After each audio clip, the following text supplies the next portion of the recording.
The mathematics of quantum mechanics in 90 seconds.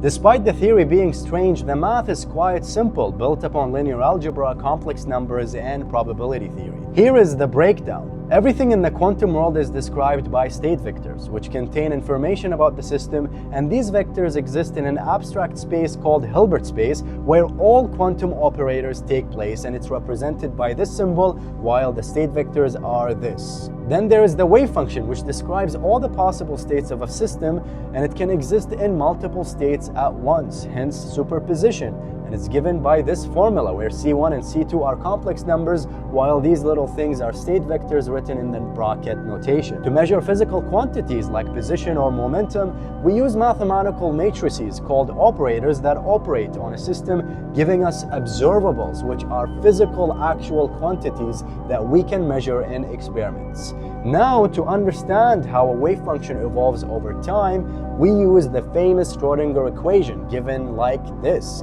where h bar here is the Hamiltonian, or the energy operator, that gives us the total energy of a system. Now, to measure the probability of a state vector in a certain quantum process, we use this formula here, which is probability equals the state vector multiplied by its conjugate squared.